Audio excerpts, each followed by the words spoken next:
The Brandon Peters Show may contain explicit language and detailed plot points. For more information on the show, stay tuned to the end of the episode.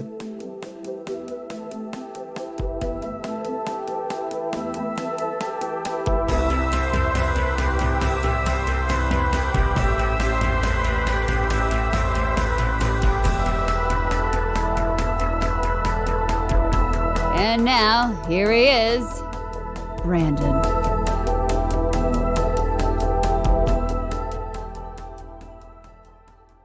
Welcome back to the Brandon Peters Show and the ongoing 60s Batman at 60 series, where I and a guest travel through the inaugural season of the television phenomenon from 1966. Our guest this week, and returning to the show from a bit of a hiatus from Film Seizure, Monster Mondays, and B-Movie Enema, the great Geoff Arbuckle.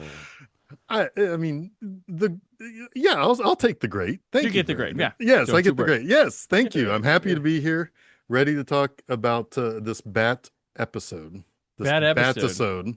Bat-episode. Do you want to plug anything going on over at Film Seizure or any of your endeavors currently? Yeah, so right now, Film Seizure is, we're rocking and rolling. We kind of changed up the format a little bit over at Film Seizure. We decided to, each month we'll do 3 episodes of like our normal, like talking about a singular movie. Mm-hmm. And then if there's a fourth, or with the 4th week, or if there's a 5th week also, we're starting to review some stuff that we're watching like in theaters or on streaming and stuff, and talking about more stuff that we're not really dedicating full episodes to. So but yeah, I mean, we just recorded episode number 409. So yeah, we are rolling here. So that's been going pretty good. Monster Mondays is still chugging along as well. That's going to actually be coming to an end in the end of August after 400 episodes. Wow, you've done every monster movie that ever happened. Every monster movie that ever happened. It's all been handled. No, that was more of a just a decision. I thought, I'm happy with what I've done. Yeah. Maybe someday I'll do maybe do something else with that same idea. But yeah, I've been pretty pleased with that. And B-Movie Enema every Friday, new review over there. Just completed back in February, Melissa Joan Hart month. Very, very near and dear to my own heart as my all-time Did you drive me crush. crazy? I sure as hell did. That was the headliner. I even got an autographed photo of her sent to me after I bought a picture, sent it off to her production company, and I got it back. And There we go. I never did anything like that, but I thought if there was one person I would do it for, it would be my all-time crush. Okay. Yes, Sabrina Spellman. Sabrina Spellman. I remember Clarissa. I was. That was where it all began. I was loyal to that show. Yep. Yeah, I didn't watch Sabrina much, but yeah, I did watch Clarissa. Sabrina was important to me because I took Saturday morning college classes, so I stayed in on Friday nights, and so TGIF was always on while I was kind of doing homework and other bullshit. So yeah. Gotcha. And she is in my favorite teen movie of the 90s. Can't Hardly Wait. So, Yep. Yearbook Girl. Yearbook Girl. Yes. Perfect. And then the funny thing is, like, I found out what I did like, she turned down I Know What You Did Last Summer. Yeah, that is kind of interesting. Crazy. It's completely different trajectory that would have happened there, but I also like to think that maybe turning that down got her cameo in James Gunn's The Specials. Oh, okay. So there you go. His first foray into superhero films. So okay. Yeah. Very interesting. All right. So first off, I want to kick off like I do with everybody else, like your history with just Batman as a character. Yeah. Aside from this show, what are your thoughts on where's he lie in your superhero fandom? I mean, to be honest with you, Batman has always kind of been around for me. Batman and Spider-Man were two, and Superman, of course, because of the Superman movies. They were always around for me largely because of cartoons, right? Because, back in the, early 80s, of course, there was Spider-Man and his Amazing Friends, but then you also had the Super Friends. And there were plenty of cartoon, plenty of cartoons where Batman popped up. I think, he popped up in an old 70s Scooby-Doo, I think, too. Yep. Batman and Robin with Robin played by Casey Kasem. Yeah. So, which I was Casey Kasem the voice of Robin on the Super Friends also, I think Yes, maybe. I think Yeah. yeah. So yeah, so it's like yeah, that was always kind of around, and like there was, I mean, Batman, Superman, Spider-Man, the Hulk, they were always like you could buy figures, you could buy little plushies of them, you could buy shirts, and Hmm. so being a kid who had probably the biggest collection of underoos ever, I mean, Batman was probably one of my favorites. Yes.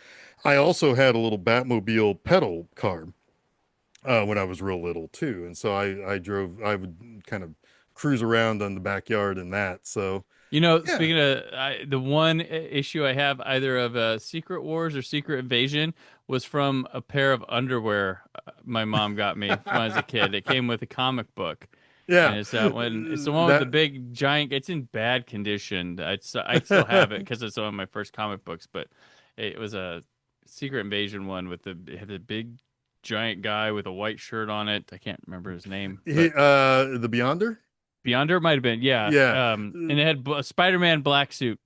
Was yeah, yep, yeah. yep, So yeah, that would have probably been around that original Secret Wars, yeah, yeah. and the now of course like the Batman TV show played on I think Channel 4 all the time. Hmm. So I would come home from school, watch the Batman TV show. And then when Batman 89 came along, I mean, Batman 89 is still one of my favorite comic book movies of all Yeah, time. It's mine too. It's one of so my special. favorite movies, Yeah, period, because yeah. like it changed my life. We're It's talking today because absolutely, yep. that was I wasn't around for Star Wars in '77, so that was my Star Wars. Because Yeah, because I was the same age when that came out that my next oldest brothers hmm. were when Star Wars came out. So Okay, yeah, I mean, I was around for Empire and Jedi, yeah, but the phenomenon of something new like Batman coming on watching and that Batwing on the big oh screen my was just like, God. oh, this thing's And just amazing. and it made Jack Nicholson my favorite actor. Oh yeah, So and he was he doesn't get enough credit for his Joker. I think well no, he used to, but then when that boy Ledger came around and all the yeah, hipsters started talking Mark Hamill, like he lost some steam. But like I really loved his. He scared me too. yeah, Like yeah. it was a kid, he scared me, and that movie felt like I was seeing like the biggest movie ever, but also Hmm. like a movie I might have been a year or two too young to see at the time. I was 7. I was 7 when that came out, Yeah, I and mean, I just like yeah. being 12 was the perfect age for that because not only because it's like that opened the door for me to want to watch Jack Nicholson movies, Hmm. and it wasn't too long after that that I saw the greatest movie ever made, One Flew Over the Cuckoo's Nest. Hmm. And so I was really kind of getting more mature with wanting to watch movies that probably I would have been too young for if it was 70s Jack Nicholson. Yeah. But I was also getting right into the right age where it's like, man, Vicky Vale, I'd like to go out on a date with her. Yeah. I'll eat some soup across the gigantic table from I her. thought Sure. yeah, Kim Basinger was pretty. I wanted to see more Yep. movies with her in him. And same here, yeah. And so, Yeah. yeah, so I mean, Batman has always kind of been around. Funny thing is that despite Batman and Superman being one of the earliest movies that Hmm. I was ever taken to, like at a drive-in when I was a baby, I always grew up as a Marvel fan, but I every now and then I would check in on Batman and see what was Hmm. going on in his comics at the newsstand or whatever. So, um, yeah, I mean, but the Batman TV series really came back when Hmm. 89 came out because Channel 4 was hitting that hard with we're going to show like 2 or 3 episodes a day or Yeah. something like that. Yeah. So, Yeah, I had a up in Fort Wayne is where I like we had the Family Channel aired it, and they mhm, would air it at 8 o'clock, and then at like 11 or midnight. So I put a tape in and taped the one mhm, in at night, and then WGN in Chicago was showing it too. Like mm, everybody got that syndication rights must have been like gold for Fox. yo, I think it was Fox at the time would have been yeah. putting it out, but like they must have been like, oh, Batman's back in business. Yes, Oh man. absolutely. Yeah. And also, probably even before I watched the TV show when I was a little kid, the 66 movie was Hmm. big. Yep. I mean, because that was so what was so great about that is you got all the villains, all the Yeah. main villains in The one big movie. four. Yeah. Yeah. And I and like living rent free in my head is Batman running around on the dock with the bomb. With the bomb, yeah, Yeah, you the just can't get rid of a bomb. yeah. It's a crazy. Yeah, we're in this series. We're going to be doing a commentary for that in the summer, and I'm just like, yeah, I'm ready to get to that because it's. I remember when I picked it up because it was like I didn't know there was a movie, and then I went to the rental store and I was like, Batman the movie. Wait, what is it? And I watched it, and it's kind of weird because it was like the music wasn't the same, and I was like, Right. it's missing some of the stuff of the TV show that you like that's repeats every week, and then you go and just it looks like it, but it also is different. It's Right. interesting. Yeah. Yeah. It's not like Get Smart and then the nude bomb. It is not like that. Right. But Right. it's in a similar way. But Yeah, right. So like it's not a like what do the fans like about this? Let's not give them any of it like nude bomb. It's like Yeah. but It's it's kind of funny because also like I'm right of the exact right age to mhm. be kind of living in 1966 to 1968 for a while because I was Yeah. also a huge fan of the Monkees. Oh yeah. And when that came back through, and like MTV was pushing that in their 20th anniversary, was right around the time. It was not long after I had really been watching a lot of these Batman TV shows or TV episodes on our local channels. So, Well, yeah, the 60s, man, especially the mid to late is just the golden era of mhm. there's so much like I've been talking about this whole series and there's some people, I've been with some youngsters on here who don't understand, but I'm like name all these classic series, they're airing against each other at the same time all Mhm. night. Like it's nuts. Like And if you got more than 3 seasons, you had to be something special. yeah, I mean, yeah, and they were cranking out episodes like crazy because, like, Star Trek only goes 3 years, but has about 100 episodes. But Hmm. yeah, you got more than 3 seasons, and you're not Bonanza or Right. Gunsmoke or The Virginian. Like those were just dynamite things. But there's other shows that are high profile that don't do as well as Batman in this time. There's one like Get Smart and Batman start at the same time, but Get Smart goes for like 5 years as Batman goes for 3. But Batman just they found like ABC at this time is down in the dumps ratings wise, and they Hmm. finally get something like Batman, and they just oversaturate the hell out of it, and Right. the It public burns out. Yeah. burns out on it, and it's gone in 3 years. But I think the thing I read is CBS was going to pick it up, but then they found out all the sets and stuff had been destroyed, and they're like, we're not building those again. Yeah. Yeah. Nope, sorry. Like it was agreement play. They were gonna do season 4 over there, and like they're like, nope, nope, Yeah. nope, nope, nope, We'll, nope. we'll wait. We'll wait some time, and we'll do Wonder Woman instead. It's fine. Right, right, yeah, yeah. And it's funny. There are some people who go from this and end up working on Wonder Woman, working on the Hulk, like all this. Hmm. It's really neat to see the superhero stuff. And the guy who did the pilot of Batman, what did he do in the? Yeah, he did another superhero. I don't think he did the Flash pilot, but it was something other superhero-y. Maybe he did the Flash pilot. I can't remember, but it was like, oh no, he did Lois and Clark. The guy who did Oh, the yeah, pilot for okay. Batman 66 does the pilot for Lois and Clark: The New Adventures of Superman. That's pretty cool. And I know that also around this time, also or eventually, you're going to see the Green Hornet pop up Yeah, yeah, in one of these and that's episodes. oversaturating it even Yeah. more. Yep. Like well, we have 2 shows like it. Yeah. So yeah, But you it's also nuts. one show had Bruce Lee, so that's Yeah, pretty cool. he's no Burt Ward. Fair enough. Fair enough. Yeah, Fair enough. right. So let's head on over to our episode. First of 2 this, as always this week. But it's the Bookworm turns.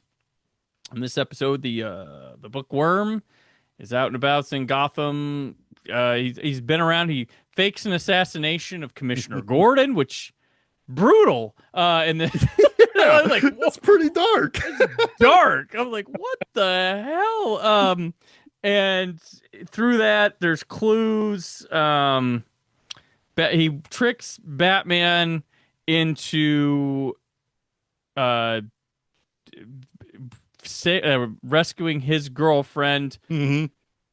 That he then tricks her into thinking he's buying into something, but then she tricks him that he knows that buying into stuff, and then they kidnap, rob him. But that's kind of the gist of the Bookworm here. It's and it's kind of par for the course for the series too, right? It's like, right. oh, there's twists and turns, and Robin gets kidnapped. It actually, I mean, it sounds stupid, but it's smarter than you think it's going to play out. You know, like it's our guest villain this week is Roddy McDowall as the Bookworm, and I love this. Unfortunately, he doesn't come back after He doesn't these come two. back. No, He said there was plans to, but it never came through. This is before Planet of the Apes. He's 2 years away from that. Mostly doing movies at this time and some TV. In the 40s, his career is like all movies, and then in the 50s he did mostly TV, and then the 60s he's doing mostly movies with some TV here. He'd been in That Darn Cat, The Greatest Story Ever Told, Cleopatra, and then done some work on Alfred Hitchcock Hour and Naked City. He would return to Batman to voice the Mad Hatter on Batman the Animated Series, and also he read the novelization for Batman 1989 book on tape. oh, that's amazing. I had that novel because I remember reading it and being like amazed by how because I didn't really read too many novelizations of movies before that one because I was like all about Batman that summer, and I was like, there's some stuff that's not in the movie that I would have liked to have seen it. I don't remember all of it now, but I remember thinking it's like, are all novelizations like this? And the answer is yes. It's a big collector market, which is nuts. Because they go for big prices now, paperback novelizations and movies, because they have stuff from original scripts in them, because they had to get it to get the book on the shelf when the movie came out. You had to send the earliest stuff to an author, and they're typing on a typewriter. This isn't emails or anything like that. Right. And there's all sorts of stuff that you never saw. And it was funny because you've been to my show before, the Brandon Peters show live. We give away wacky prizes. One of the first times we did that, Jessica came and had a prize, and she was given to something, pulled out. It was the paperback novelization of Child's Play 2. And I was like, what are you doing? That's probably... Like, what? Yeah. And she came away, what? I'm like, we're going to talk after this, because I don't think you realize what you found at the Goodwill or wherever you went. Yeah. And I told her about this, and she's like, whoa, really? And we looked it up, going for $60 to $65. Amazing. And I will say, if anybody really wants a completely and totally off the wall idea for Star Trek the Motion Picture, read the Alan Dean Foster's novelization. Oh, okay. Because that is where you get some sense of some crazy Gene Roddenberry concepts, like all right, how like Captain Kirk is compelled to do what he does in it by like a thing that Starfleet puts in their like commanding officers' heads. It's crazy. Whoa, it's crazy stuff. Yeah. Explain the stuff that doesn't need explaining. Like, yeah, and it's all like, because Roddenberry was kind of very authoritarian leftist. And so like because he was famously like hated any kind of concept where people would have fights amongst the Starfleet officers. Yeah. And it's like, okay, so you don't like drama, right? You know? It's like, yeah. Anyway, it's crazy stuff. It's crazy stuff. So. Speaking of other crazy stuff here, nice thing. No, do you know one of the most fascinating things about Roddy McDowall ever? He was in Laser Blast. No, I don't know. All right, then the second most craziest. 1974, the FBI raids his house, and he goes on trial being arrested and investigated for piracy, film piracy. He had That's amazing. 160 16-millimeter film prints and over 1,000 video cassettes of just because you couldn't own movies back then. You couldn't, like, you didn't, like, he probably had some, like, these probably aren't video cassettes like a VHS or a Betamax. These are like studio hawker things that go into cameras, and he would like have screenings for people as how like he just collected films because he wanted to see them again. He wanted to watch them on his own time, and he had bought them, traded, like he was in the market. And then he was his reputation was damaged because he was considered a rat, and he named names like other people like he sold to, but sold to him and stuff. And he was he wasn't blacklisted, but it was his career dips. So that's why he's doing the Planet of the Apes TV show. He's doing, showing up whatever. And, coming back for like Fright Night kind of resurrects him, his career. But this also in the early 80s, there was a Betamax case where it was deemed that if you tape something on TV or something and watch it for your home use, that's okay, which would have cleared him back in 1974. So he kind of set the precedent for it. Like they were personal use items, but it was illegal to have them. But because of stuff like this, and then getting to when Betamax happens and it becomes more prominent among common people, it becomes okay. So had it been 8 years later, nothing would have happened to him.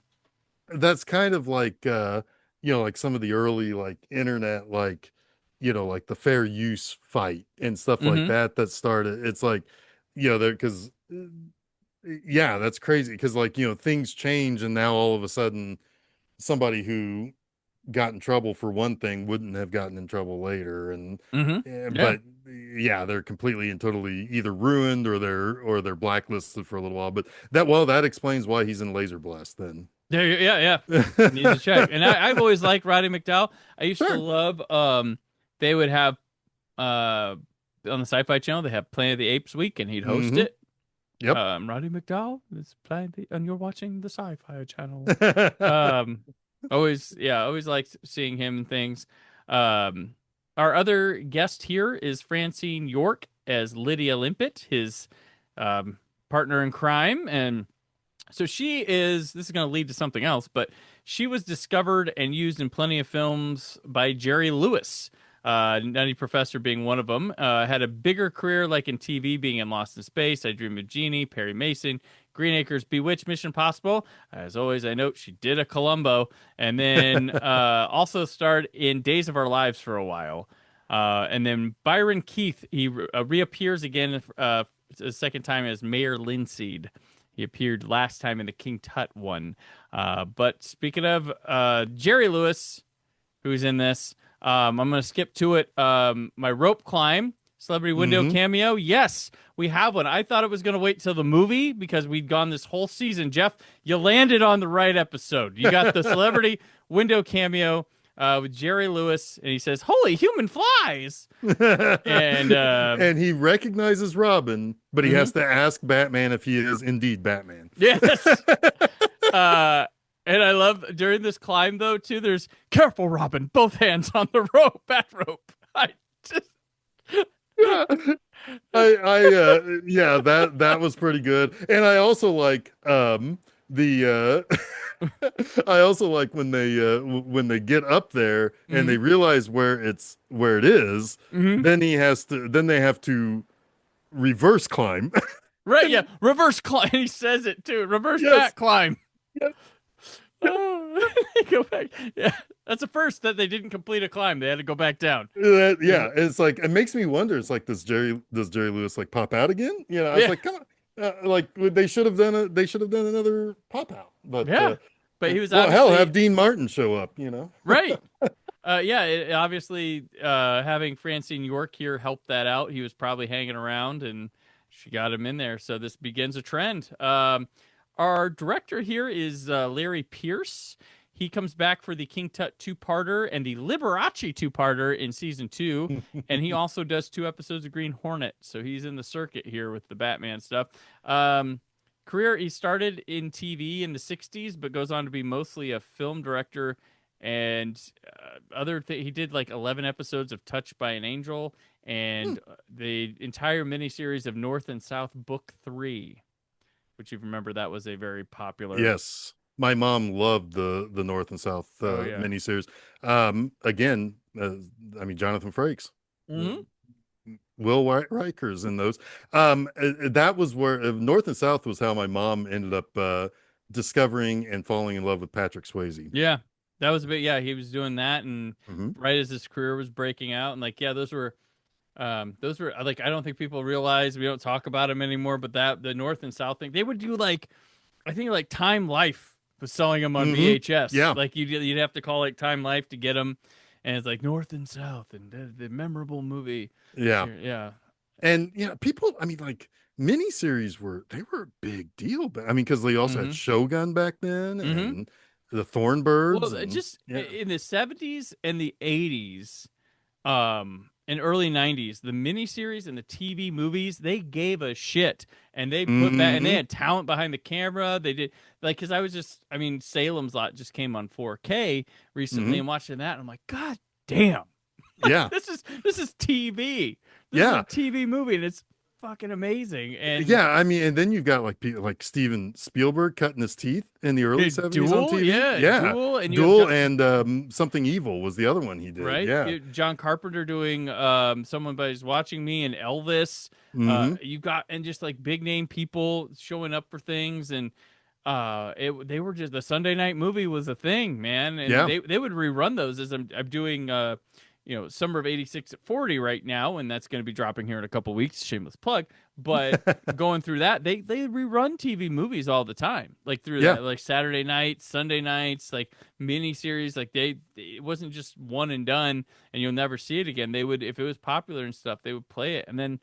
Troy Brownfield and I were talking one time on a thing, like that'd be great if there was a streaming service or somebody just had a section was just like made for TV movies, and was just like a Yeah, whole a wheelhouse lot of of them are on YouTube because there are, most yeah. of the because a lot of those just kind of they're not like too litigiously kept, so Mm-hmm. it's like even the Universal stuff, but like I mean, then there were the ones that would like start TV series like Mm-hmm. Kolchak, the Night Yep. Stalker. So yeah, it's like I I found mean out they that there were 2 Knight Rider spin-off movies in the yeah, 80s that I had no idea. Like, I like Knight yeah, Rider, but I had no idea they were trying to make another series with a different guy for stuff. And I was like, oh, okay, that's what yeah, this is. yeah. But no, I do want to say that Roddy McDowall has his Mhm. whole ass in this performance. Like, Oh, yeah. I mean, he is not messing around as Bookworm. Yeah. It's very easy to have a memory or have a perception of the Batman TV series where it's like overly goofy, like Frank Gorshin, who I Yes. think you'll have next time.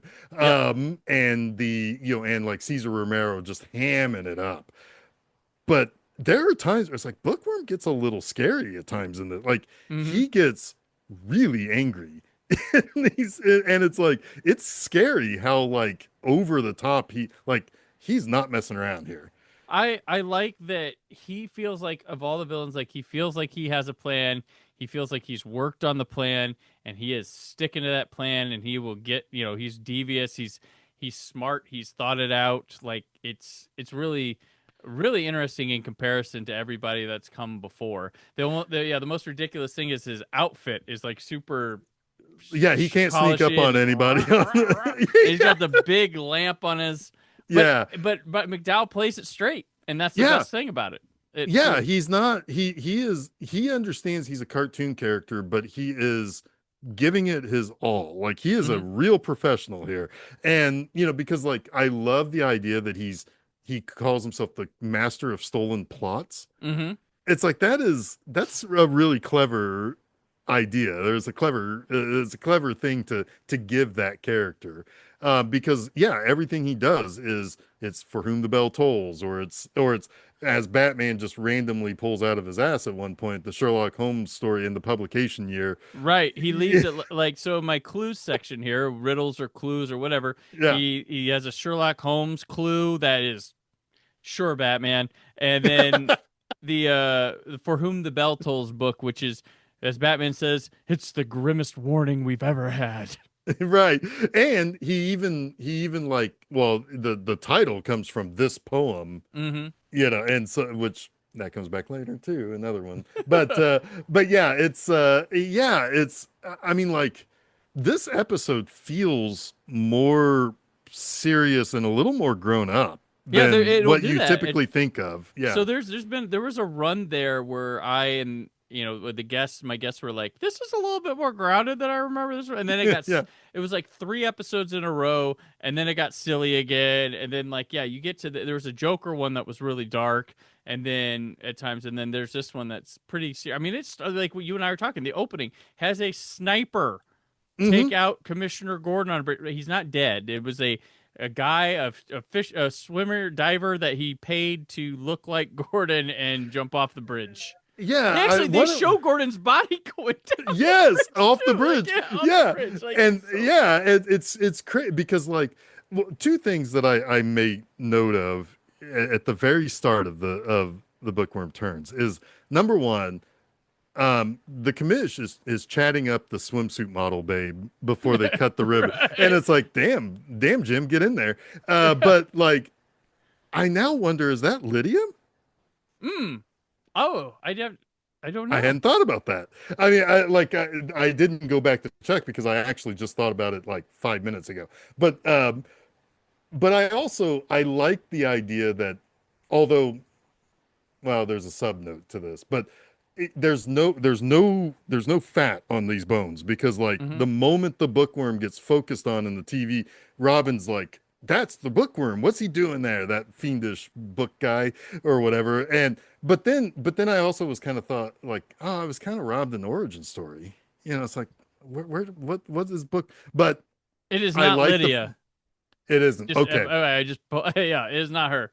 Okay. Yeah, I was like I It started was a to wonder good thought because though. I was like, oh. yeah, but yeah, it's like I like the fact that it's like let's just get right to it. You know, it's like Bookworm is here. He's up to no good, and oh my God, there goes Commissioner Gordon off the bridge. Hmm. Yeah. It was just like, holy shoot. And then, Batman this is the first time we have Batman and Robin go down the bat poles without a call to get them to go. Yeah, and he is. I mean, Batman is pissed. Yeah. You know, he is not happy with what's going on in this situation right now. And this episode has no Alfred. So you wasn't there to answer the Oh phone. Yeah, yeah, he's not in this episode. This is that's interesting. one of two or three so far he hasn't been in. Because Aunt Harriet shows up. It's like, Uh-huh. oh my God, did you see? Yeah. Yeah. Hmm. Which I was wondering, I'm like, is this is 60? I'm like, are they trying to like invoke like Kennedy reactions of stuff? But I mean, that wasn't, was that live on TV, that Kennedy? I don't think it was live on I don't think it was TV. televised. It was because we have a Zapruder film from somebody That's how we standing know there. what happened. Yeah, Yeah. that's how we know it happened. But maybe reacting to the news of somebody being assassinated, because I mean, we had Kennedy during these times. I mean, yeah, It's like, too early for the 68 yeah, it's assassinations. too early for that. Yeah, Yeah. No, I don't know. That's a good point because because I was wondering that when I was like, I wonder if this is like they're sort of like infusing that in here. But yeah, I don't know. I mean, like I one thing I do like about like admittedly, I find myself kind of going back and forth on the hmm, Batman series, like since I've gotten into my 40s. yeah, And it's like because like Me TV always shows them after Svengoolie. So it's like I'll watch like a couple episodes and I sit there and I think, oh my God, like the police force relies too heavily on Batman because oh yeah, it's like Chief O'Hara is kind of an idiot. yeah, But but at the same time, it's like I have started reading a little bit more like Silver Age comics, hmm, and yeah, this is right in line with right, yeah, because Silver Age era. a lot of these were based off comic. This one is not based off a comic book, and Bookworm is created for the show. It's the second Hmm. villain in a row, uh, and the only two this season that are created. They gender swapped a villain, and then they created two for this for the show, and we're right in the middle. It's King Tut and Bookworm back to back, and King Tut Hmm. comes back. Bookworm never returns, but Yeah, and they don't show up in comics until the 21st century. right, So, yeah, yeah, that's true. There's a thing I read where there's a thought that King Tut might have been inspired by some early comic, and I just did not see it in there. I was like, okay, that's reaching, yeah. but yeah, no, it is very much in feel. That's one thing I think people just took for granted, that it's like, yeah, they didn't just say, oh, it's a comic book character, let's do what we want with them. It's like down to even Aunt Harriet is in the comics. Hmm. Like, Hmm. she may not be a fair representation of what Aunt Harriet was in the comics, but she's still a comic book character they're putting there Yeah. and bringing to life.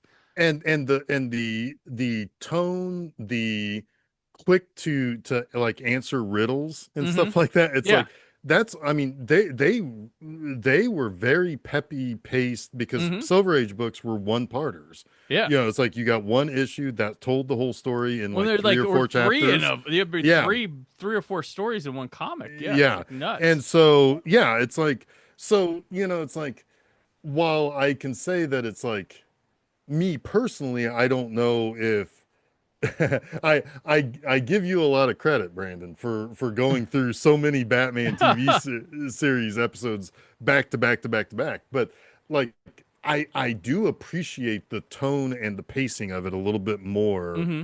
than I probably did from age 35 to 45, So yeah. I've been really enjoying this journey, and I've like, I haven't, like, there's been like, between, so like, behind the scenes here, I haven't recorded one of these in like 3 or 4 weeks. Mhm. So there's been a Oh, gap between you get a last year. little bit Yeah, of a it's break, been, sure.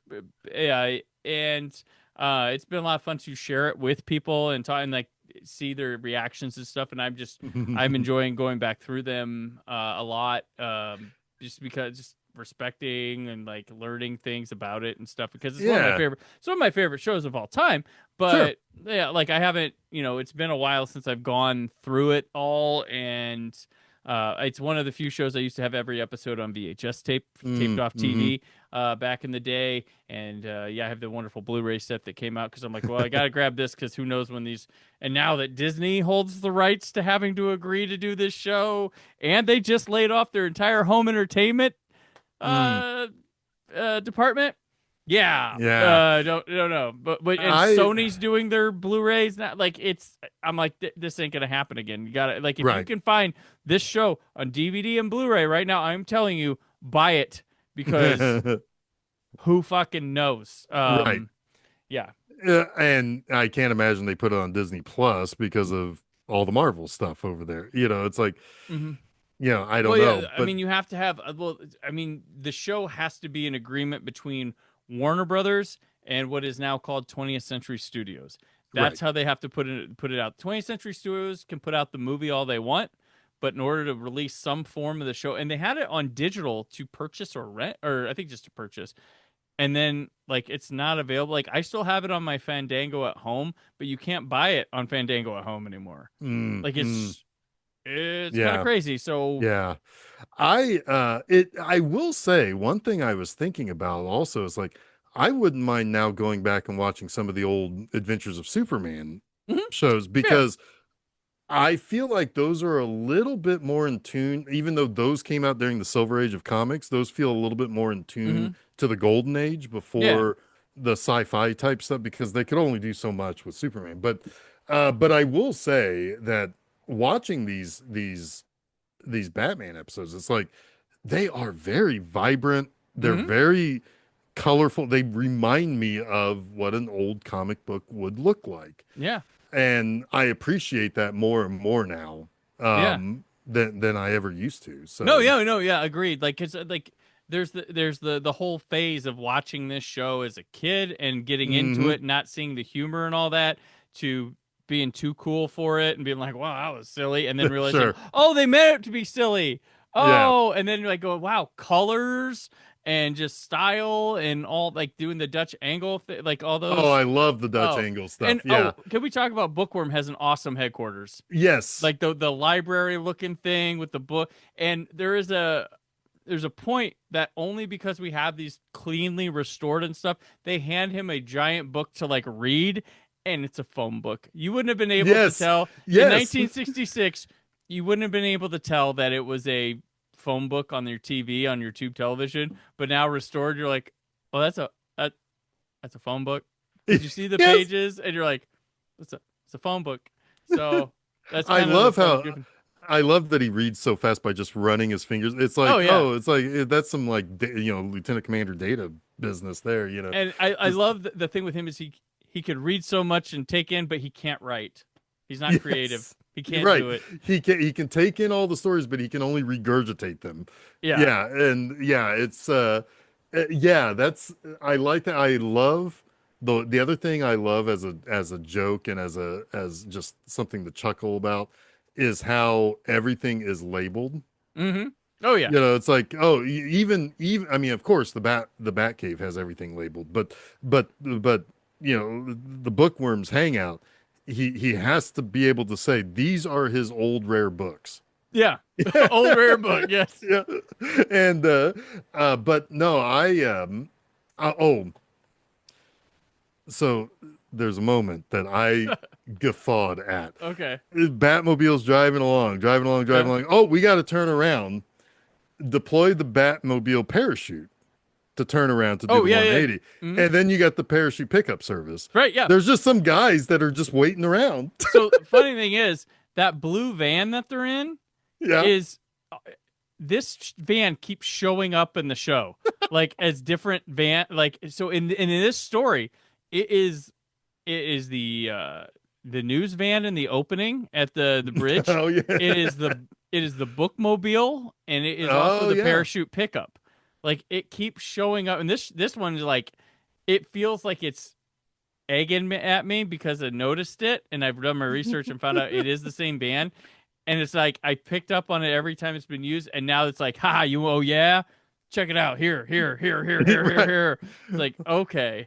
Well, those blue vans were the top selling vehicles in Gotham City in 1966. I mean, I think that's what we can say here. Obviously. Families needed them. Yes, because there's no better place for a family to live than in Gotham City. And also, I did point out that at the beginning they did call it a metropolis, metropolis Marvel or something like that. Yes, a metropolitan Marvel. Yeah, yeah. I did like Bookworm has a really cool theme music to him. Like it's like that psychedelic piano, like like they gave him a really cool theme that I liked. Yeah. And I like when he says, because Batman ruins the thing, is my plot B legible? Yes. I love how he also does the whole like he does all of that through the radio too. Am I legible? I read you. It's like all of those are like nice little slipped in little puns, and they didn't stand out because they still make sense that you would, especially I read you. It's like, oh yeah, hey, you would say that on a radio. I did. I loved the bat ejector seat that didn't eject the seat. It just ejected whatever was in the seat. It's like a trampoline thing that just like pulled on it and. Oh yeah, that was fun. And then all the paper flying on the front and. The explosive book that they took some chances with that. Yeah. The Batman would have been able to detect that with his bat bomb detector. Right. And then that they would have been able to, in time, eject it out so that it would explode, and so that the pages and the asbestos cover would float down to deliver the first clue. Yes. Also, so I have here that the fake plan, Bookworm is the original national treasure because he's going to steal the Declaration of Independence. Yes, the fake Independence Hall where the real Declaration of Independence. Yeah, that got a good chuckle because I had to back up that for a second. I was like, wait, what? And it's like the location of the plan is simple. Well, the end goal is simple. Right. The location is complicated. Yeah. So let me go through some of these stats here before we get to the cliffhanger. This cliffhanger needs talked about because it's got a lot of layers. There's a lot going on here. So for the gadgets in this episode that we see, I have the bat poles, the bat cave, the Batmobile, the Batmobile bomb detector, the radio controlled ejector button, the ejector seat, the bat microscope. It wasn't labeled. I'm guessing that's what they were doing. The emergency bat turn lever, the parachute pickup, the bazooka, the bat rope, the ultrasonic bat ray, bat gas, and hypermetric lie detector. We do have a fight in this one where the words I have the onomatopoeias written down. All right. Here, yes. All right. We have if you want to check them off as I say them, we've got pow, we've got zap, we've got sock, we've got crash, and we've got oof with 4 O's. Yes, oof with the 4 O's is my favorite. there's a 3-0 oof that showed up one time. They're expanding. And the listeners demand that I separate those. So okay. So the 3-0 oof never has shown up again. It was one time and it hasn't come back. Oh, yes. And they also with the fights, you can't hit a man with glasses, so he makes them Of course all. not. This is some good '60s Batman. Yes, it's like, oh, and they all agree, yes, yes, yes. Punch me in the face, please, and they take off their glasses. And I like to think that that Batman '89 called back to that with the Oh Joker. yeah. He never hit a man with glasses. Yeah, Yeah. yeah. Although Michael Keaton Batman is gonna hit a guy with glasses. Oh yeah, yes he is. Yes he is. Especially if you killed his parents. Yes, yes. So the Robinisms I have in this episode are maybe he'll show his nasty nose again. Holy homicide, tell me I'm having a nightmare. Holy reincarnation, holy detonator, let's go. Holy magic lantern, holy bullseye. 6 of them, 2 of us, odds in our favor. The cowardly worms, where are they going? Holy Cinderella, a beautiful prisoner, and holy headache. Yeah, I like the 6 against 2. The odds are in our favor. Yeah, I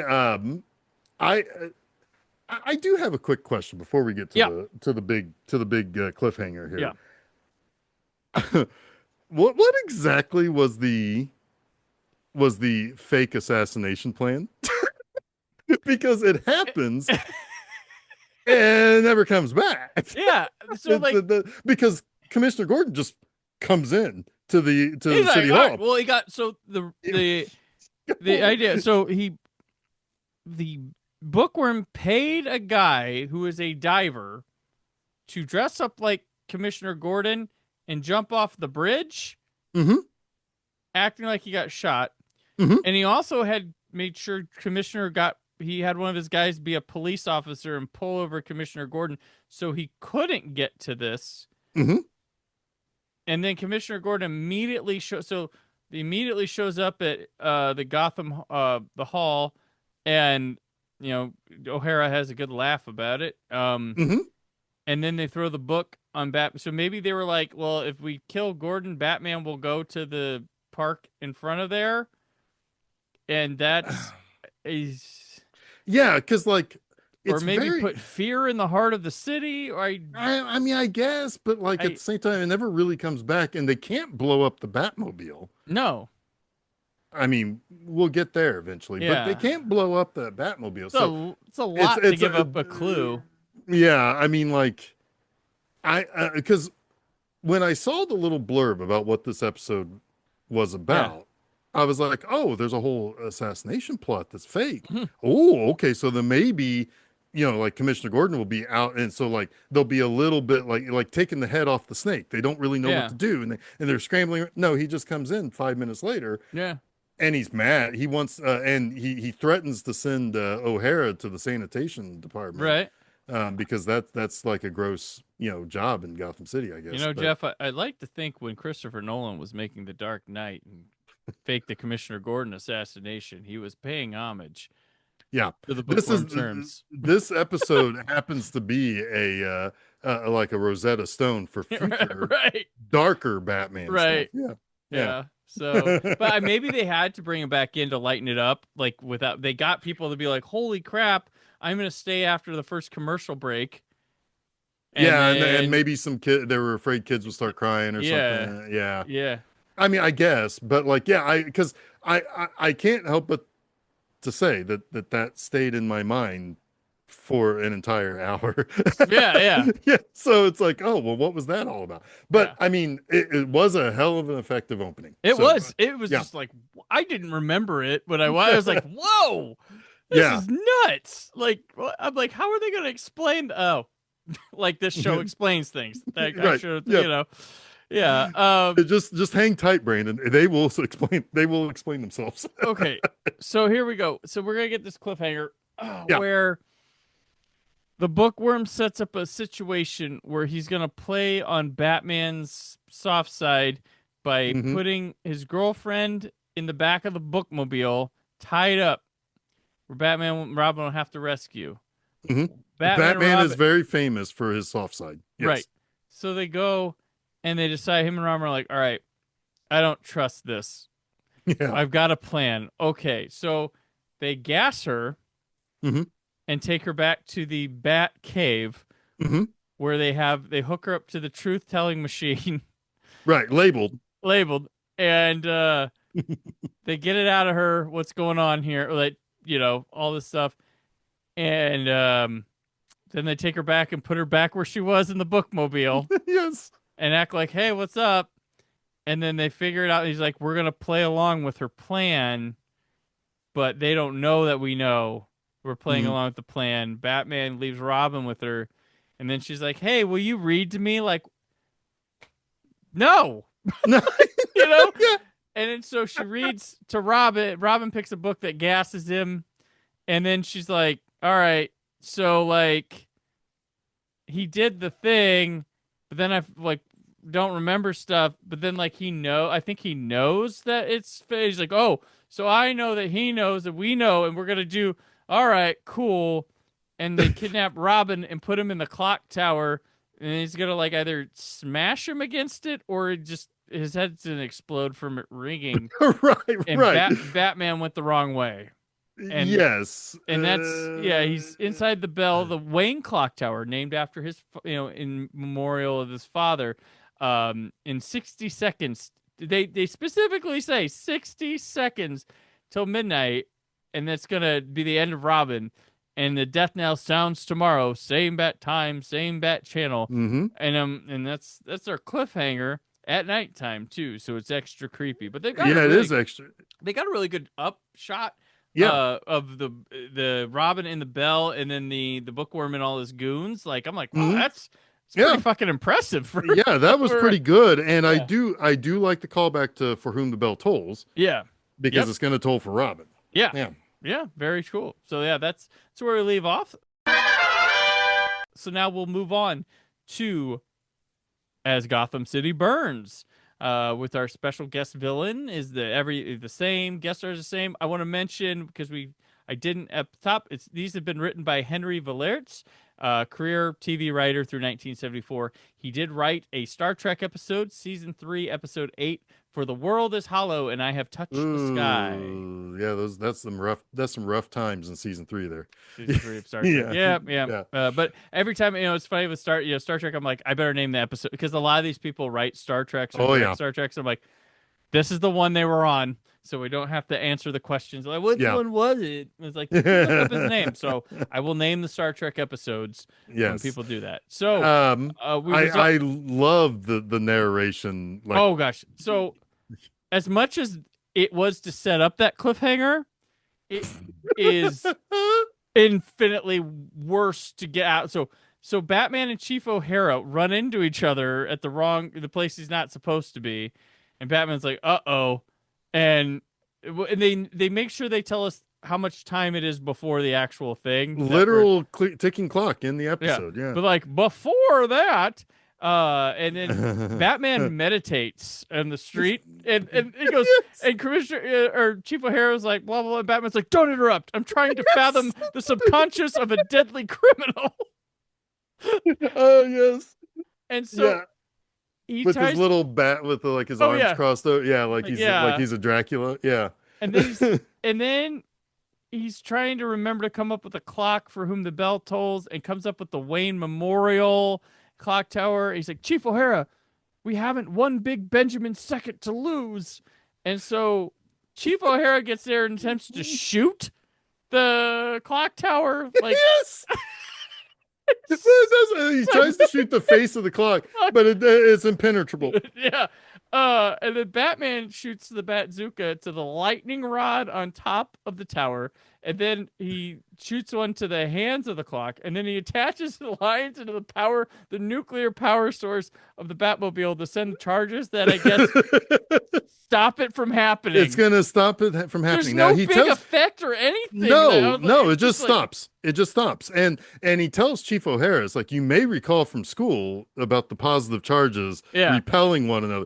And it's like, Bats, Chief O'Hara does not recall this from school.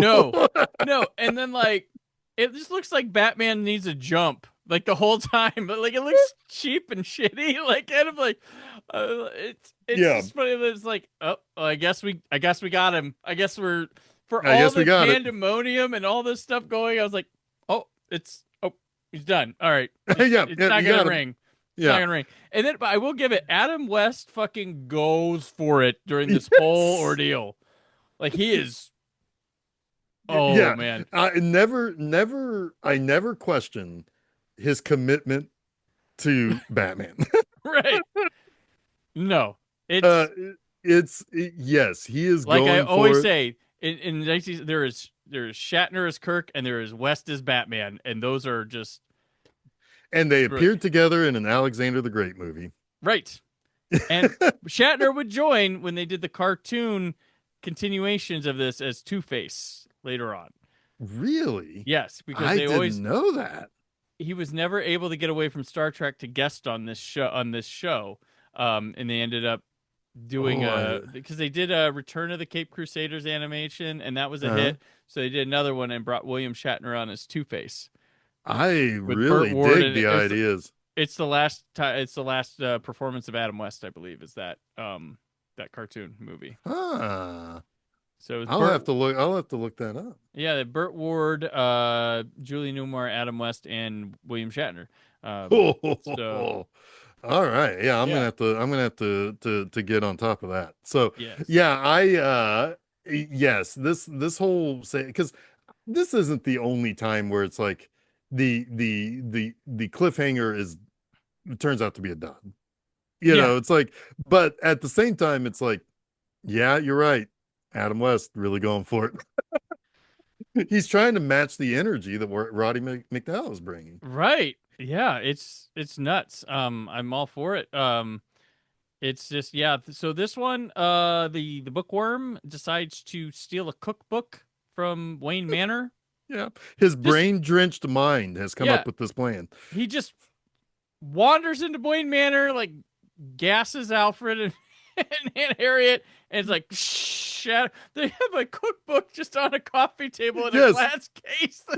And but when you I find out, do. I'm like, what's he stealing? Like a cookbook? Like, Yeah, why were they? I love how he actually though he looks at it under glass and he tries Yeah, to open it and he kind of shrugs and then he yeah, just breaks it with his yeah, yeah with his magnifying glass. It's like that's just it's wonderful business going on there. yes. He it's like and he just breaks it. I love that.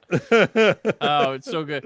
And then he puts a giant cookbook. This is his clue. He just puts a giant cookbook in the streets of Gotham City, which just baffles everyone, Yes, including Batman and Robin, who get trapped in what could have been a cliffhanger for like another episode or something. They just use it here where they're in there and it's just steamy. Like I don't think yeah, it's they're gonna gas. steam. It's just, Yeah, it's hot because it's all made out of high tensile steel. It's yeah, gonna trap the hmm heat from the really good soup that he's made. They right, make a point that that's really good soup, and so they're gonna get steamed out and they're gonna hmm die from consumption. yeah, and yeah, but they managed to they bullshit their way out of it with Alfred's help, and then they get it one step ahead of the bookworm and fight him, turn him in. I do love that they say we are trapped inside a cookbook. Yes. And the commish, he's ready to call in the Riddler Oh from the state yep, pen to help. yeah. Who's our best safe cracker? And it is the Riddler. I'm like, well, they mentioned another villain. That's fun Yeah. when they do that. Like they mentioned Catwoman, like 15 episodes before she showed up in the show. And then they mentioned Riddler has mentioned other villains too because he looks up to the Penguin and the Joker as his like rivals, and he's like, oh, once they hear what I've done to Batman, so Huh. it's neat to hear them Yeah. touching base like that. It really builds out a grand universe, right? Yes, well, that's why like I've never like I know people like love like team ups and all that. I'm like Mhm. some of them like Batman, like he's got his own thing going here with lots of great characters and stuff. Like I don't need to team up with like X-Men.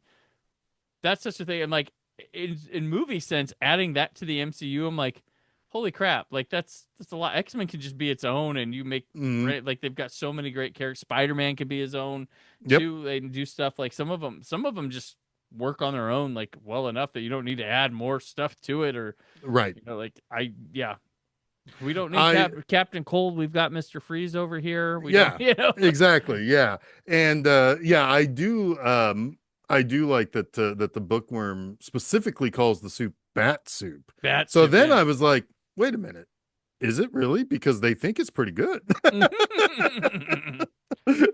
Yes. But no, I, while they are trapped inside the kitchen, Mhm. inside the book kitchen, Yeah. the bookworm and Lydia take off with the Batmobile. And Yep. that happens a lot in this series too, So where the villain gets their hands on the Batmobile. this is now the fourth villain to steal it, but only the third villain to have a cockpit shot driving. The Riddler stole it, and Oh, we saw him get in and just drive for a little quick second, and then but the Penguin has had the cockpit shot. The King Tut has had the cockpit shot, and now the Bookworm, which two back-to-back episodes it was stolen, and I think is it three out of the last four it's been stolen. Yeah, kind they of. really latched onto that concept. Yeah, they're like, yeah, let's get him in there and drive. You want to drive the Batmobile? Yeah, go ahead. Hey, isn't that something to see the villain in the Batmobile? Yeah. Yeah. Let's try it again. Hey, Yeah. what you got for us to script this week? Well, the Joker, get this, steals the Batmobile, driving it. Really? We see him driving it, right? That'd be real fun, right? What do you got Yeah, this week? whatever. Yeah, Sandman, Mr. Sandman steals the Batmobile. You know, like, oh my god, yeah. They want that damn car because he's going to use the Bat Beam.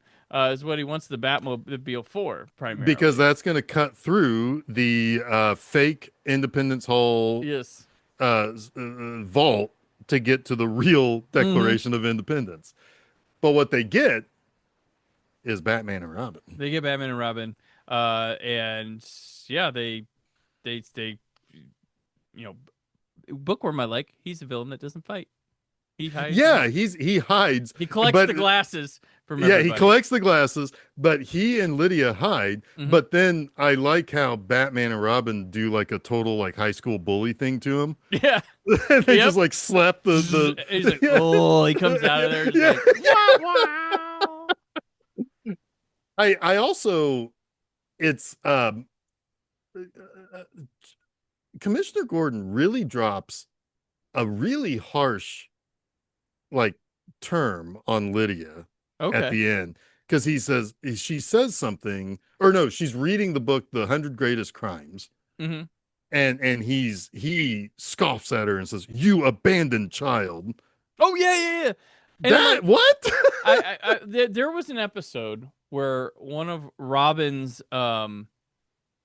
classmates, the cheerleader, she was in with the Joker, and I remember that one. At the end, they have a epilogue scene in Wayne Manor where she's getting ready to go to reform school, and she talks to Robin, and Burt Ward has to lay out this massive exposition how she came from a broken home and ran in with and I'm like, what? Yeah. So I think they're attempting to quickly do that because every female can't be bad they have to have a reason. Every female villain has had to, like, except Catwoman, if they are with the main villain, they have to be reformed, be soft to Batman, and like have like broken home, like some sort of reason. I feel like they quick threw it in there because they hadn't yet or done anything, and she wasn't sympathetic to Batman at all. She was all for Bookworm. Yeah. And I think that was a like abandoned child. It was like, oh geez. Right. It's like, what are you saying here, Commissioner Gordon? Yeah. That's harsh. So that's an attempt at that, I think. Yeah, and I was just like, I kind of like, it's like, what? How dare you call Lydia an abandoned child? That seems really personal, Mr. Commissioner. Yeah. And then the Riddler remark, like, says, it's an epilogue is in Commissioner Gordon's office, and it's Commissioner Gordon, Chief O'Hara, Bruce Wayne, Dick Grayson, and it's supposed to be talking about the cookbook, and they bring Bookworm and her in with their goons, like everybody. I'm like, this is not a good idea. Like, why don't we go visit them in prison instead of wandering around waiting for them to break free or someone to get them? But Bookworm, Bruce Wayne says some snarky shit to the Bookworm, and he says, "This fellow, he is almost as obnoxious as Batman." Yes. Yeah. Yes. Yeah. Because he scolds him for saying, the of mice and men thing incorrectly Yeah. or something. Yeah. He Yeah, misquotes it or something. yeah, Yeah. something like that. Yeah. Yeah, and yeah, and Bookworm just he's like he just gets angry about it. It's like wow. But yeah, he I mean, I you know I really dug the Bookworm in this, Mhm. and a lot of it is because of Roddy McDowall. Yep. He is really, like I said, he's got his whole ass in this. He's a good actor. I mean, did you ever see, was it Legend of Hell House? Have you seen that one? Mm-hmm. Mm-hmm. Yeah, he's quite good. He's got a really challenging role in that one too, and it's quite good. He's really good in the pilot episode of Night Gallery. Oh, yep. He's the one who has the painting where he Hmm. thinks that he sees his uncle coming out of the Yeah. grave. Yeah. Yeah. Or whatever. Yeah, whatever that was. Uncle or stepfather or something. Yeah. But he he also did a movie called It about like this statue that like it's like a mummy inside of a statue that's in Hmm. a museum. That was really good too. I liked him in Class of 1984. He's got a crazy role where he plays a Hmm. teacher that kind of loses it. He's a supporting role in that, but Hmm. yeah, I always like. I don't think I've watched like I've watched a good, probably more than most with Roddy McDowall, but I've never really just dove in to his career and stuff. But I've seen like the main ones and then other Yeah. things on it. But like he is the Planet of the Apes to me. Like as much as everybody like Andy Serkis is now, but Yeah. like he was Planet of the Apes. Yeah, and Forever. I mean, he and Kim Hunter and that are so Yeah. good together. Oh yeah. Particularly in one and three. I mean, he's not in Yeah. two, but Right. one and three. There, I mean, that's some peak Roddy McDowall business. And his I mean his performance in Conquest for Planet of the Apes is awesome. That Especially when final he did the end. speech. Oh Yeah, God, yeah. yeah, He's so good in that movie. yeah, Yeah, watch the Planet of the Apes movies, folks. They're great. yeah. And hey, if you want more Roddy McDowall, these two episodes right here. Yeah. We were talking Uh, about franchises that I get excited for. Like Planet of the Apes still excites yeah, me to this day. Like yeah. I I love very that. much Yeah. like Kingdom. I Mhm. thought that was a very fun movie, and I look forward to see what they're doing going forward from Yeah, if there. they take their time, Yeah. leave 3 or 4 years between movies. I am all about that. Don't need rushed franchises or anything like that. If that's how long it takes, or we have to wait for West Ball or whatever, That's Yeah, I no, one of the things that I thought of also was how how much he kind of reminded me of like Crispin Glover. Like Hmm. if Crispin Glover had played the Bookworm in one of Yeah. the later movies, that would have been Oh so gosh. perfect. Yeah. He would stature, Hmm. yeah, proto yeah, proto Crispin Glover. Yeah, that's perfect. Yeah. Yeah. We could make that now even. Yeah. Put Yeah. it put it in the Batman part 2. Like just a Yeah, just cameo. have him get caught at the beginning from Yeah. Arpats, and then yeah, and then move on from there into Or you just know what. like a informant that works at the library, bookworm guy, Mm, like just hmm. like or Just a there's little like nerdy guy with the big Coke bottle glasses and brown some sort of suit. laundering scheme through the Yeah, library or something like that. Yeah, yeah, he could do that, and he has this little light. yeah, Yeah. yeah. Yeah, that would work, and Yeah. it wouldn't necessarily be out of place No. considering some of how the Riddler looked in Right. Yeah. yeah. So, Yeah.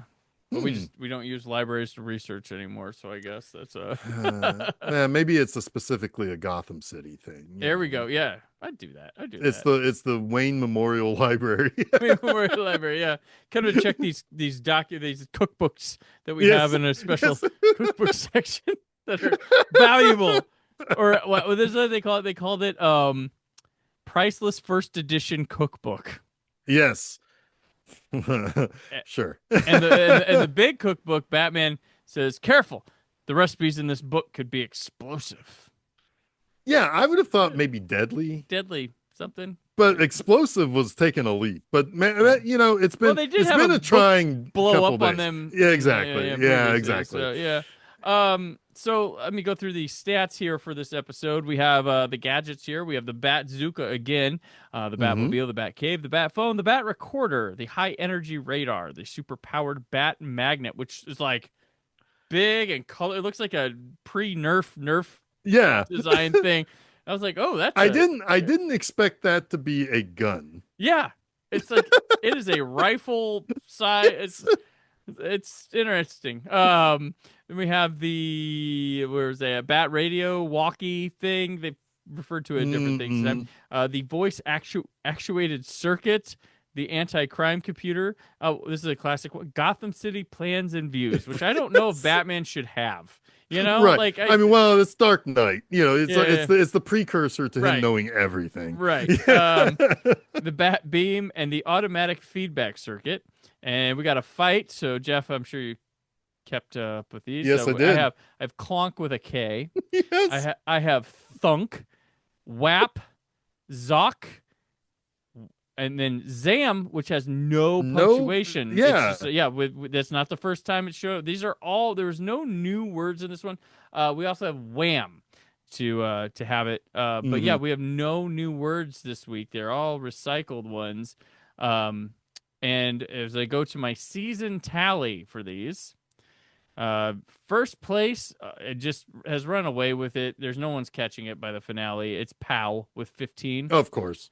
Biff, Zap, and Oof with 4 O's have 8. Crunch and Sock have 7. Bam, Boff, Crack, and Kapow have 6.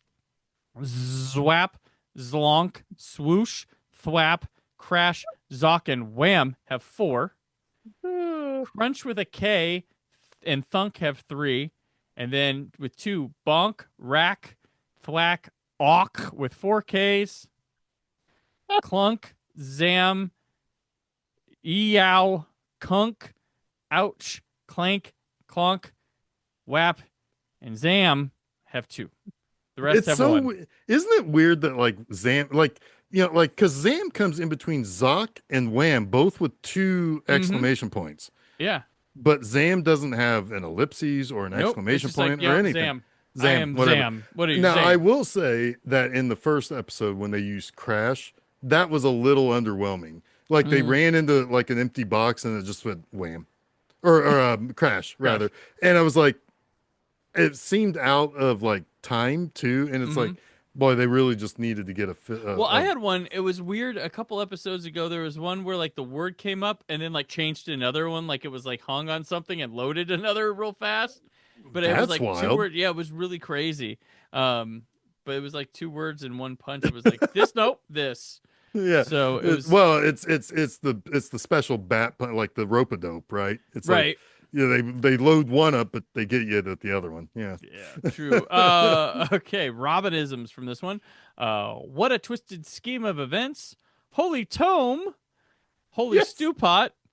Holy pressure cooker. And right back into the word work of the prisoner's carpenter's shop. Wow. Yeah. That last one, they had to at least taken 3 takes to get that last. I mean, yeah, the stuff they give Burt Ward to say out of his mouth sometimes, it's like, oh my God, I know, like, he might not, this is his first thing he's ever got. So his acting is what he comes in hot for some of these sometimes. It depends on the director, how effective he is and stuff. But yeah, yeah, he's got some wordsmithing going on here with some of these, but remember, folks, he didn't come up with them. He just said them. Yeah. So, any last thoughts on Bookworm double feature? Yeah, I mean, this was a pretty good episode. I mean, I think, you know, again, like I said, it's all the power of Roddy McDowall, just, you know, like kind of bringing something new, and of course, it's something we don't see again. So I, you know, to be honest with you, if you would have said, Jeff, think about some of the Batman villains that weren't really comic book villains, I would have probably forgotten Bookworm, and now I know why, because he only appeared once. Right? Yeah. King Tut is like, Egghead. Egghead show up, yeah.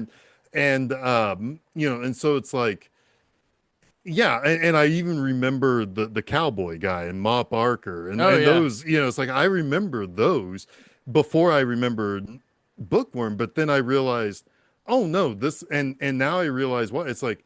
It's a character that's really good that kind of gets left behind, and it's like, yeah, I would have loved to have seen even more of this. And yeah, Yeah, yeah, what's interesting is his looks kind of like the Clock King yes, from like the Batman the Animated Series and stuff. hmm Like in the comics would look like that. yeah. But the Clock King, when they use him on this show, does not look like that. Yeah, I don't even know if I remember the Clock King being in the. Oh yes, I do. Hmm. I saw that on Me TV one. Yes, the Clock King was one, and I do remember saying it's like, I wouldn't have guessed that that's the Clock King. Yeah, the Bookworm. Yeah, he looks more like I think the Clock King does to me. Like it's like he's got the brown. It's more the brown suit and the glasses. Hmm. But I think that it's kind of funny. Like, oh, he looks like the Clock King. Yeah, and yeah, but like, there's yeah, I enjoyed watching these because I thought Hmm. that they were, they were funny, of course. Yeah. They were every little bit as campy as I expected it to be, but it did feel a little darker. It felt a little bit more Hmm. mature based on the bookworm's plans, the assassination at the front, even though Yeah. that really doesn't do anything. Right. There are some, like, he is pushing Batman because he is a little bit smarter than his average villain. Yeah. Yeah. I like that. Yeah. Brain over brawn. Yes. So yeah. Well, I mean, very specifically, his what did I say earlier? His brain soaked Yeah. mind, Right. his brain drenched mind. Brain drenched mind. I had to write that one down because I was like, what the hell does that mean? Be a good '90s techno group named the Brain drenched Drenched mind. Mind. Yeah. That's where we go for on the soundtrack to The Matrix. We have Brain Drenched Mind. Cool, cool. So, before you head off, Mhm. you let people know where they can keep up with all the things you got going on at Film Seizure and Yeah, I mean, whatnot. head over to filmseizure.com. That's where you'll find both the Film Seizure episodes and Monster Mondays. All of our episodes, everything is there. We also have links to where you can subscribe to the podcast and Mhm. also where you can find us on social media. Also, bmovieenema.com. That's where you can read my Friday morning reviews. Also, same thing there. You can find where you can follow on social media. So. All right. Yeah, most of the time, if you just search Film Seizure or B Movie Enema on most of the social media sites outside of, we're not really on X. But if you And search there, you'll probably find us. is B Movie the show still available to watch on places? There are still, yes, so there are still episodes available on the website and on Vimeo. Most of the episodes are on YouTube. Okay. But you should be able to find pretty much everything over on Vimeo or through the website bmovieenema.com. You can search for stuff if you search B Movie Enema the series. I did 80 episodes before kind of bringing that to a close, but You it was a watched lot of fun. all the movies. I watched them all. You I watched watched. every I mean, movie. once you see the Puma Man unriffed, Hmm. I don't think there's much more you can really Oh do, yeah. Yeah. I mean, Yeah. but no, but yeah, I mean, go over there and there's a link to the Vimeo there on bmovieenema.com as well. So yeah, All right. check things out there. Excellent. Okay. And I'm on the socials at Brandon4KUHD. I urge you to subscribe to the YouTube channel where you can see what Jeff and I look like talking about Batman, as well as my 4K Blu-ray and DVD reviews and other extra happenings. Like, hey, Stephen Warren Hill and I did a reaction to finding out Doctor Who had been uncovered, like literally after finding out. There's reaction videos. Oh, No. look at that. There you go. You can find more stuff like that. Very fun. PopCon's coming up on May 8th through the 10th. I will be there hosting the live podcast stage as well as the podcast awards and seeing people doing some live shows as well. Check my socials and PopCon schedule for all that information. I'll also be at Days of the Dead Indy in July. I at this time don't know when, what, doing everything else, but I'll be there. So check my socials for that. And then I'll also be at Long Island Who in Long Island, New York, August 14th through 16th. Look forward to that very much. So that's what I got going on. And next time Robert Warnock joins me to take on the Riddler. So next time, stay film positive.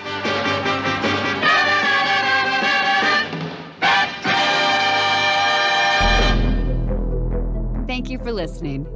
The Brandon Peters Show is a Creative Zombie Studios production.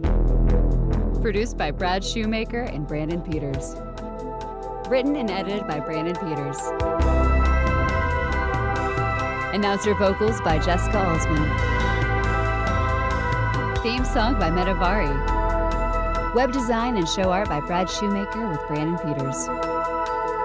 All music and clips featured in the episode are property of their respective studios, and no infringement is intended. Additional information on this and other episodes at BrandonPetersShow.com. For any inquiries, press opportunities, or sponsorship, contact mail at BrandonPetersShow.com. The show is available on Apple Music, Spotify, or anywhere podcasts are found.